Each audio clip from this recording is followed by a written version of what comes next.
Hola, em dic Ayman. Avui us parlarem sobre el cost de les vacunes.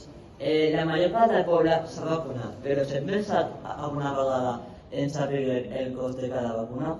Per a l'aprovació solen ser gratuïtes o són molt barats, però n'hi ha governs en els quals posen preus molt alts a les vacunes. Cost real de les vacunes, fabricació i aplicació.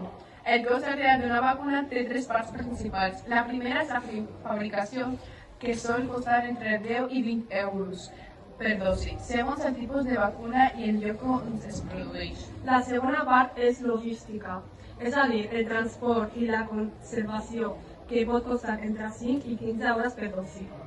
La tercera part és l'aplicació, que inclou el personal sanitari i el material, i pot costar entre 5 i 20 euros per persona. En total, una vacuna aproximadament entre 20 i 55 euros per persona.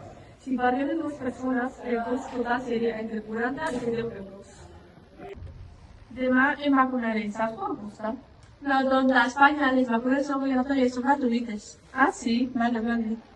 És veritat, la sanitària pública paga tot.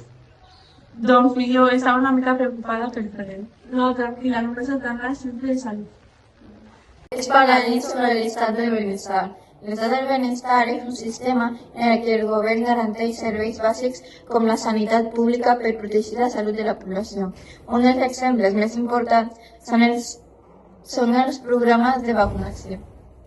Des del punt de vista de la biologia, les vacunes funcionen estimulant el sistema immunitari perquè el cos produeix defenses sense haver de partir la malaltia. Gràcies als sistemes públics de salut, les vacunes es poden distribuir de manera gratuïta i massiva, reduint la propagació de virus i bacteris. Això no només protegeix la persona vacunada, sinó també la comunitat, creant que s'anomena immunitat de grup.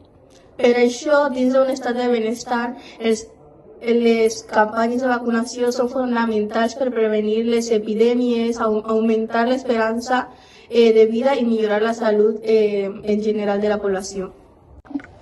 Aquí a Espanya les vacunes són molt importants i, com són subvencionades per l'Estat, molta gent es vacuna. Llavors, la majoria de la població està protegida. Hola, em dic Vidal i avui us diré la meva conclusió. El cost de les vacunes no és molt car, ja que la majoria són gratis i importants per la nostra salut. Ja que depèn també una mica de l'edat, però això no cal recalcar-ho. Hola, soc Max i avui us diré la meva conclusió. Per a mi, les vacunes són bastant barates i prevenen malalties i infeccions. I aquí a Espanya són gratis i molta gent es vacuna per prevenir les malalties.